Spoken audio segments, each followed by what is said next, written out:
Hello there. This is Tired Evan. It's about 3 o'clock in the morning. Not exactly about 2:30, 2:37. I should really be heading to bed, so maybe I should resume about 12 hours later. But for you, it'll be in just one snap. Oh my god, it worked! I am God! Let's see if my snapping powers could change my shirt.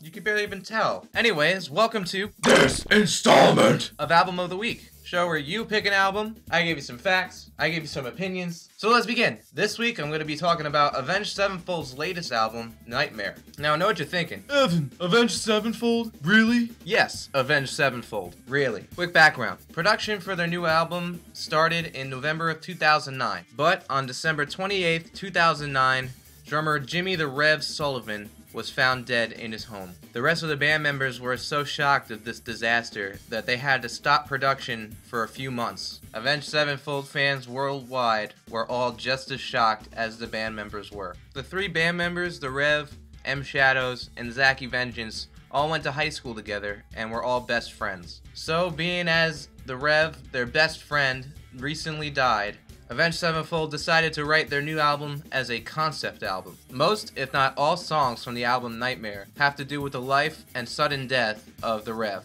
The song So Far Away was written after the Rev died in honor of the Rev. So, since they were going to finish an album, they needed a drummer. Dream Theater's now ex-drummer Mike Portnoy agreed to finish recording the album and to perform and tour with Avenged Sevenfold all during 2010. The band members were both honored and depressed to have Mike Portnoy perform on the album. The Rev did mean a whole lot to them.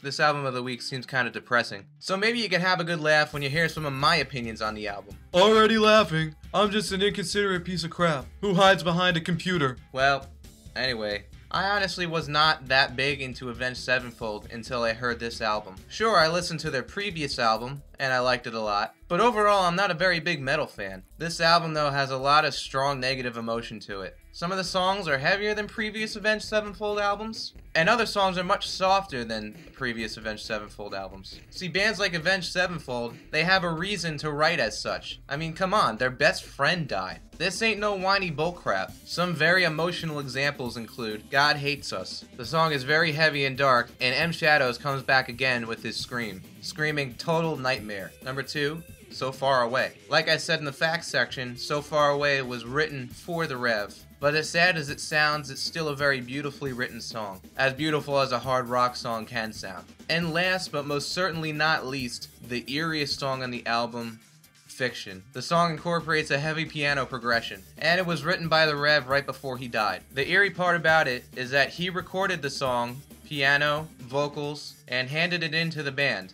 3 days later, he died. The most chilling part about that song is that it's about a man who's ready to die. It leads one to think that maybe the Rev knew he was gonna die, but honestly no one would ever know. But as eerie as that song is, it's one of the best songs I've ever heard. Which brings us to the conclusion that the album Nightmare was fantastic. No one should go hating on Avenged Sevenfold. And to songwriters out there, you shouldn't be writing about morbid or depressing shit unless morbid or depressing shit actually happened in your life. Well, that was Album of the Week. Sorry that it kind of lacked funniness, but people should really know about this album. Wait a second. Oh yeah! I'm Sunglasses Evan now. And weird sounding Evan. Leave a comment down below on what album I should talk about next week. As for me, I'm going to New Jersey. See you next week. Oh, where'd they go?